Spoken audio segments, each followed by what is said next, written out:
यदि किसी व्यक्ति ने अपना करियर 90 रुपए प्रति माह के वेतन से शुरू किया हो और उसे 4000 करोड़ रुपए का ऑफर मिले और वो उसे ठुकरा दे तो फिर क्या कहेंगे आप? अपने प्रोडक्ट की क्वालिटी और सिर्फ अपने व्यवहार के दम पे बड़ी बड़ी मल्टीनेशनल कंपनीज को जो टक्कर दे उसको क्या कहेंगे आप? जिन्होंने पिछले साल 3000 करोड़ से ज़्यादा का टर्नओवर अचीव किया और ये टर्नओवर कोई सोना चांदी बेचकर नहीं बल्कि चिप्स और नमकीन बेचकर हासिल किया है। आज हम जिस शख्सियत के बारे में चर्चा करेंगे उन्हें वेफर्स के सुल्तान की उपाधि से सम्मानित किया गया है। जी हाँ, हम बात कर रहे हैं बालाजी वेफर्स के संस्थापक चंदूभाई वीरानी जी की। ये वीडियो हर उस व्यक्ति के लिए है जो ये मानता है कि संघर्ष और साफ इरादे से सफलता मिलती ही मिलती है। और इस वीडियो में आपको बिजनेस ब्रांडिंग और मार्केटिंग की जबरदस्त स्ट्रेटेजीज के बारे में पता चलेगा, तो वीडियो का अंत तक जरूर देखना। अगर आप चाहते हैं कि इस भीड़भाड़ वाली दुनिया में जहाँ एक ही चीज को बेचने वाले हजारों लोग हैं, अपन इस भीड़ में अलग कैसे दिखें, तो ये वीडियो आपके लिए है। अब चलिए बिना देर किए करते हैं वीडियो की शुरुआत। लेकिन उससे पहले अगर आपने अभी तक हमारे चैनल टेक एंड स्टोरीज को सब्सक्राइब नहीं किया है तो चैनल को सब्सक्राइब कर बेल आइकन जरूर दबा लें, ताकि आगे जब भी हम कोई नई वीडियो अपलोड करें उसकी नोटिफिकेशन आप तक पहुंच सके। दोस्तों, चंदूभाई वीरानी जी का जन्म एक गरीब किसान परिवार में हुआ था और जब ये बड़े हुए तब इन्होंने एक सिनेमा हॉल में 90 रुपए प्रति माह के वेतन पर चौकीदारी का काम कर लिया। अब इस बात पर कौन यकीन करेगा कि 90 रुपए प्रति माह के वेतन पर काम करने वाला एक लड़का आगे चलकर 3000 करोड़ की कंपनी खड़ी कर देगा। सुनने में यह एक फिल्म की कहानी जैसा जरूर लगता है, पर है नहीं। चंदूभाई वीरानी ने ऐसा सच में कर दिखाया। दोस्तों, चंदूभाई के जीवन में एक समय ऐसा भी था जब उनके पास किराए के लिए 50 रुपए भी नहीं थे, लेकिन सिनेमा हॉल में काम करके, फिल्मों के पोस्टर लगा के और कैंटीन में सैंडविच बेच के ये गरीब लड़का एक दिन गुजरात की सबसे बड़ी वेफर्स कंपनी बालाजी वेफर्स का मालिक बन बैठा। चंदूभाई के लिए यह सफर इतना भी आसान नहीं था।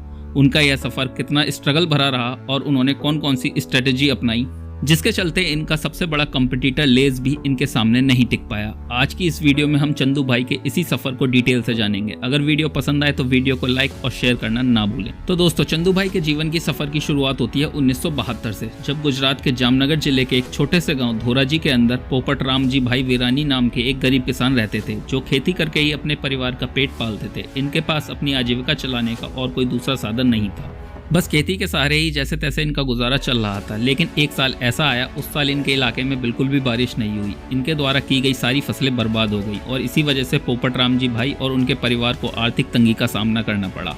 और फिर इसी तंगी की प्रॉब्लम को सॉल्व करने के लिए इन्होंने अपनी पुश्तैनी जमीन का सौदा 20,000 में कर दिया और अपनी जमीन बेच दी। जमीन बेचकर मिले पैसों को पोपट राम जी भाई ने अपने तीनों बेटों चंदूभाई वीरानी जी, मेघ जी भाई वीरानी और भीखूभाई वीरानी में आपस में बांट दिया, ताकि वो तीनों इन पैसों से कोई व्यापार शुरू कर सकें। पिता से पैसे मिलते ही 15 साल के चंदूभाई अपने दोनों भाइयों को लेकर राजकोट चले गए और वहां इन्होंने एग्रीकल्चर प्रोडक्ट्स और फार्म इक्विपमेंट का व्यापार शुरू किया। अब डीलर को भी पता था कि इन्हें बिजनेस की कोई खास नॉलेज नहीं है, इसलिए डीलर ने इन्हें महंगे दामों पर नकली फर्टिलाइजर बेच दिया, जिसकी वजह से चंदूभाई को भारी नुकसान उठाना पड़ा और 2 साल के अंदर ही इन्हें ये बिजनेस बंद करना पड़ा। इसके बाद तीनों भाई लगभग सड़क पर ही आ गए थे और अब तीनों भाई वापस अपने गाँव भी नहीं जा सकते थे, क्योंकि वहाँ की जमीन बेचकर ही तो इन्हें बिजनेस करने के लिए पैसे मिले थे और गांव में अब इनके पास खेती करने के लिए जमीन भी नहीं थी, तो गांव लौटने का कोई मतलब था नहीं। अब ये लोग राजकोट में ही रहकर काम ढूंढने लगे, लेकिन क्योंकि ये लोग ज्यादा पढ़े लिखे नहीं थे इसलिए कोई अच्छी जॉब इन्हें नहीं मिल पाई। लेकिन उस समय पर इनकी फाइनेंशियल कंडीशन इतनी ज्यादा खराब हो गई थी कि ये अपने घर का किराया, जो कि सिर्फ 50 रुपए था, वह भी नहीं दे पा रहे थे और जिसके चलते मकान मालिक ने भी इन्हें अपने घर में रखने से मना कर दिया। इसके बाद इन्होंने एक्सटॉन नाम के एक सिनेमा हॉल में एक गेटकीपर के तौर पर 90 रुपए प्रति माह के वेतन पर काम करना शुरू कर दिया और इनके भाइयों ने भी वहीं पर रहकर छोटी मोटी नौकरियां पकड़ ली, ताकि ये अपनी आजीविका चला सके, क्योंकि तब तक इन्हें और कोई ऑप्शन दिख भी नहीं रहा था। जिंदगी का सबक नंबर 1 जो हर किसी को इनसे सीखना चाहिए, कभी भी एक लाइन को पकड़कर नहीं चलना चाहिए, समय के अनुसार खुद को बदलते रहना चाहिए। चंदूभाई ने 4 बिजनेस चेंज किए।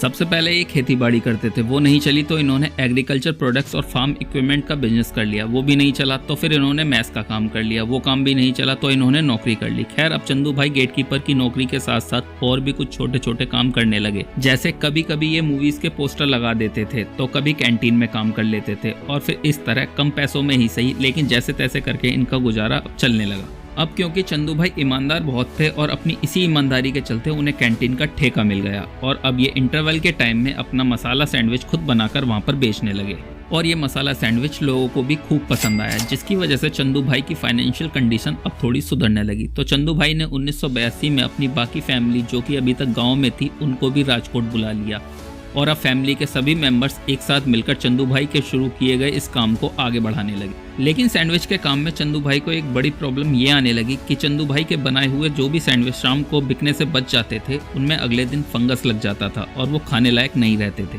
जिसकी वजह से चंदू भाई को डेली नुकसान होता था। और फिर इसी परेशानी के चलते चंदू भाई ने सोच विचार करना शुरू किया कि आखिर ऐसा क्या बेचा जाए जो अगर उस दिन बिकने से बच भी जाए तो उसे अगले दिन बेचा जा सके और जो कई दिनों तक खराब ना हो।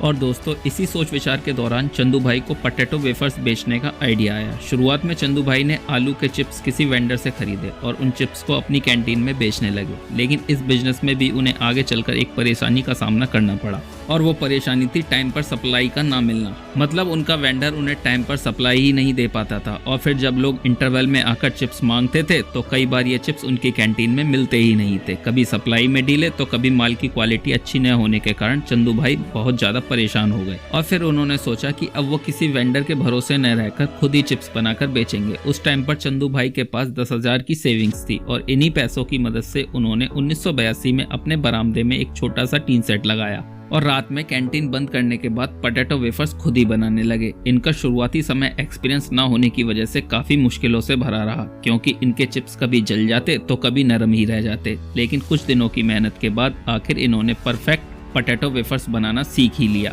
अब घर पर ही इन चिप्स को बनाने की वजह से चंदू भाई क्वालिटी और क्वांटिटी दोनों को कंट्रोल कर पाए, जिससे कि इनकी बिक्री काफी तेजी से बढ़ने लगी। इनकी पोटैटो वेफर्स की लोकप्रियता को देखकर थिएटर ओनर ने चंदू भाई के साथ पार्टनरशिप कर ली और जल्दी ये 3 अलग-अलग थिएटर्स की कैंटीन को भी चलाने लगे।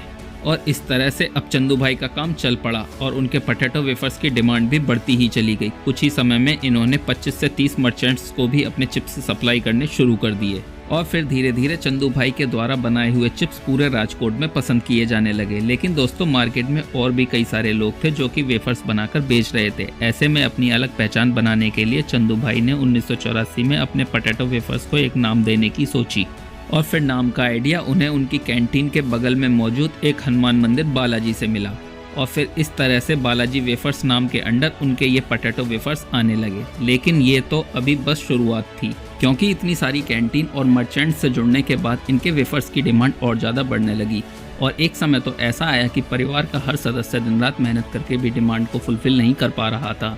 ऐसे में चंदू भाई ने सोचा कि क्यों ना वेफर्स बनाने वाली मशीनरी लगाई जाए ताकि कम समय में ज़्यादा से ज़्यादा प्रोडक्शन किया जा सके। इसी सोच के साथ जब वो मशीन खरीदने पहुंचे तो उन्हें पता चला कि ये मशीन तो बहुत ज़्यादा महंगी है और इतने पैसे भी उनके पास नहीं थे। तो आखिर अब क्या किया जाए?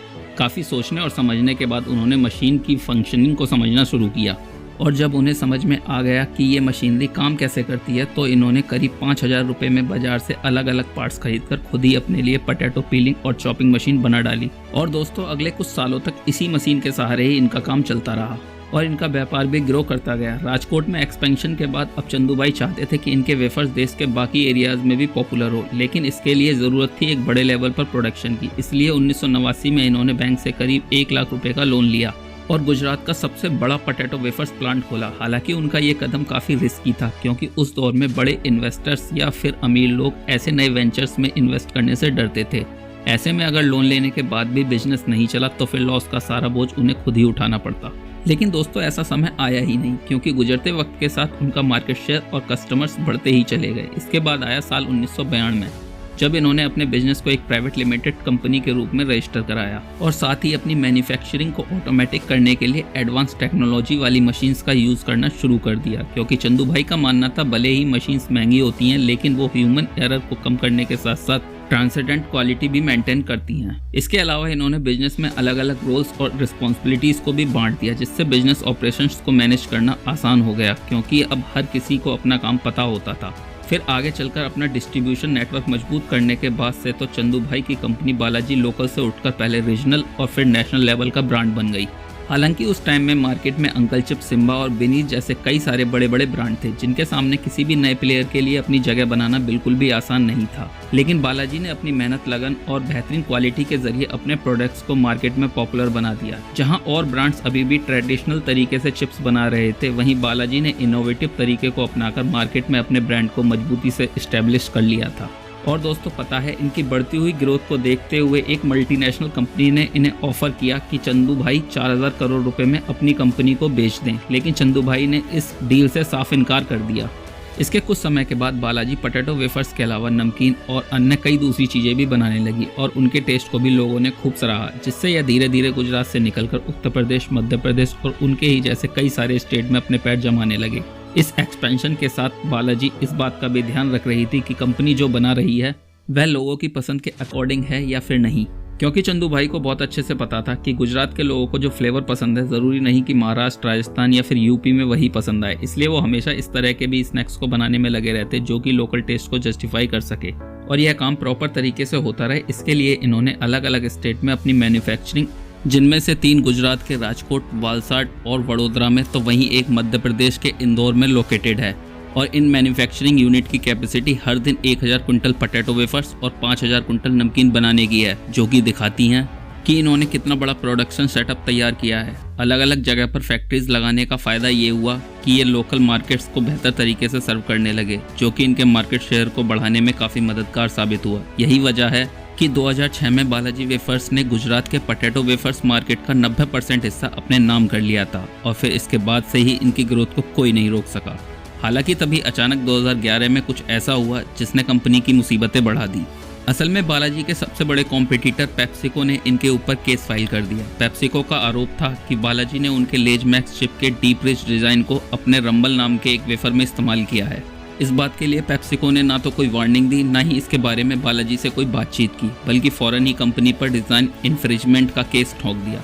मतलब आप खुद ही इमेजिन करिए कि एक इंडियन ग्रोइंग कंपनी के ऊपर मल्टीनेशनल जाइंट का अटैक। इसलिए बहुत से लोगों का मानना था कि ये केस पेप्सिको ने फ्रस्ट्रेशन में किया है, क्योंकि बालाजी की बढ़ती हुई पॉपुलैरिटी का असर इनके भी स्नैक्स पर पड़ने लगा था। खैर रीजन जो भी हो, पर चंदू भाई ने हार नहीं मानी। इन्होंने पेप्सिको के एलिगेशंस का सामना किया और कोर्ट में आर्ग्यू किया कि पेप्सिको सिर्फ इन्हें इसलिए टारगेट कर रहा है क्योंकि बालाजी वेफर्स की ग्रोथ बढ़ती ही जा रही है। लेकिन इन सब दलीलों के बावजूद हाई कोर्ट का फैसला पेप्सिको के हक में आया और कोर्ट ने बालाजी को अपने चिप्स का डिजाइन बदलने का ऑर्डर दे दिया। इस फैसले के बाद से बहुत सारे एक्सपर्ट्स को ये लगने लगा कि अगर वेफर्स की पैकेजिंग का डिजाइन ही बदल गया तो ऐसा होना उनके ब्रांड के लिए काफी नुकसानदायक साबित हो सकता है। लेकिन चंदू भाई ने कहा, लोग बालाजी के नाम पर भरोसा करते हैं, ना कि पैकेजिंग, डिजाइन और लोगो पर। और दोस्तों आगे चलकर हुआ भी यही, क्योंकि जहां एक तरफ लेस का मार्केट शेयर धीरे धीरे घटता जा रहा था, वहीं बालाजी वेफर्स की ग्रोथ हर साल 20 से 25% की स्पीड से बढ़ रही थी। 2019 तक आते आते कंपनी के पास 65 से ज्यादा प्रोडक्ट्स की रेंज थी और इनकी पहुंच छोटे गाँव से लेकर बड़े बड़े शहरों तक फैल चुकी थी। इसके अलावा इनका डिस्ट्रीब्यूशन नेटवर्क भी 1225 से ज्यादा डीलर्स तक पहुंच चुका था। इनकी इसी ग्रोथ और लोकप्रियता को देखते हुए द इकोनॉमिक टाइम्स ने इन्हें सुल्तान ऑफ वेफर्स का नाम दिया था। आज बालाजी वेफर्स में हजारों लोग काम करते हैं और वो हर मेंबर को एक फैमिली की तरह ट्रीट करते हैं और साथ ही कस्टमर को भी value for money products provide करते हैं। और इनके इसी व्यवहार ने इन्हें लोगों के बीच एक वफादार और भरोसेमंद ब्रांड बना दिया है। हालांकि यहाँ तक पहुँचने के लिए चंदू भाई ने कुछ ऐसी बिजनेस स्ट्रेटेजीज पर भी काम किया है जिसके चलते इनके कंपटीटर इन्हें कभी भी हरा नहीं सके, और इन्हीं स्ट्रेटेजीज में से पहली है लोकल फ्लेवर्स। अब जैसा कि हमने जाना कि बालाजी वेफर्स की शुरुआत तो गुजरात में हुई थी, लेकिन चंदू भाई को पता था कि अगर इन्हें नेशनल लेवल पर अपनी पहचान बनानी है तो फिर इंडिया की बाकी मार्केट में भी अपनी एक पोजीशन बनानी होगी। इसलिए इन्होंने गुजरात से निकलकर भारत के अलग अलग हिस्सों में अपने बिजनेस का एक्सपेंशन किया और इस एक्सपेंशन का सबसे बड़ा फायदा ये हुआ, इन्हें लोकल फ्लेवर्स के साथ में इनोवेशन करने का मौका मिला। लेकिन ये इनोवेशन सिर्फ फ्लेवर्स तक ही सीमित नहीं रहा, बल्कि बालाजी ने हेल्थी स्नैक्स ऑप्शन रेंज को और बढ़ा दिया, जैसे कि बेक्ड वेफर्स और रोस्टेड नमकीन, ताकि हेल्थ का भी ध्यान रखा जा सके। और हाल ही में इन्होंने अपने हाउसमेड नूडल गिप्पी को लॉन्च करके भी नूडल मार्केट में एंट्री की है। इसके अलावा बालाजी ने इंटरनेशनल मार्केट में भी कदम रखा है और इनकी दूसरी स्ट्रेटेजी है variety of products and innovations. Market में टिके रहने और खुद को अपने कॉम्पिटिटर से अलग दिखाने के लिए प्रोडक्ट डाइवर्सिफिकेशन और इनोवेशन बहुत जरूरी है।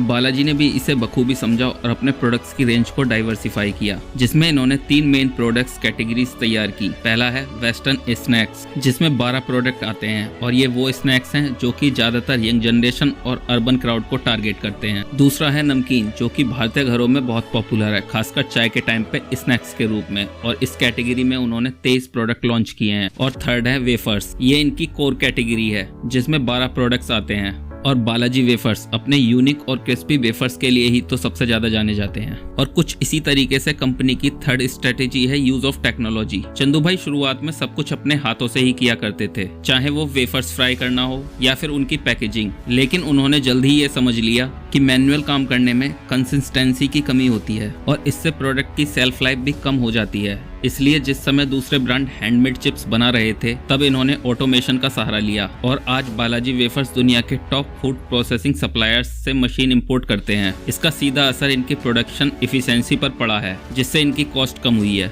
और ये मार्केट में कम्पिटिटिव एज बनाने में सफल हुए हैं। और दोस्तों, इसी तरह से बालाजी वेफर्स की चौथी स्ट्रेटेजी है कस्टमर फर्स्ट। अब बालाजी वेफर्स की पूरी कहानी का सार भी यही है। इन्होंने हमेशा ही कस्टमर्स को किंग माना है। इनके लिए सबसे जरूरी यही था कि अपने कस्टमर को सबसे अच्छी क्वालिटी के प्रोडक्ट्स रिजनेबल प्राइस पर प्रोवाइड करें। जब दूसरे ब्रांड कस्टमर सेटिस्फेक्शन को नजरअंदाज कर रहे थे तब बालाजी वेफर्स ने इसे अपनी प्रायोरिटी बना ली। इन्होंने रेगुलर टेस्ट और क्वालिटी को मेंटेन करने के लिए बहुत मेहनत की ताकि इनके कस्टमर्स को हर बार वही स्वाद मिले जिसकी उन्हें उम्मीद है। बालाजी वेफर्स के डायरेक्टर श्याम विरानी कहते हैं कि आपको हमारी क्वालिटी, क्वांटिटी और प्राइस का मैच किसी भी ब्रांड में नहीं मिलेगा। और दोस्तों, यही आत्मविश्वास और डेडिकेशन है जिसने बालाजी वेफर्स को मार्केट में एक स्ट्रॉन्ग ब्रांड इमेज दिलाई है। बालाजी वेफर्स की कहानी सिर्फ एक स्नैक्स कंपनी के ग्रोथ की कहानी नहीं है, बल्कि ये उस जज्बे की कहानी है जो कि हर मुश्किल को एक अवसर में बदल देती है। तो दोस्तों, ये थी चंदू भाई के सफर की कहानी, या आप इस कहानी को उनकी बायोग्राफी भी कह सकते हैं। आपको इससे क्या सीखने को मिला हमें कमेंट बॉक्स में जरूर बताएं और ऐसे ही लीजेंड्स की बायोग्राफी सुनने के लिए हमारे चैनल को सब्सक्राइब करना ना भूलें। धन्यवाद।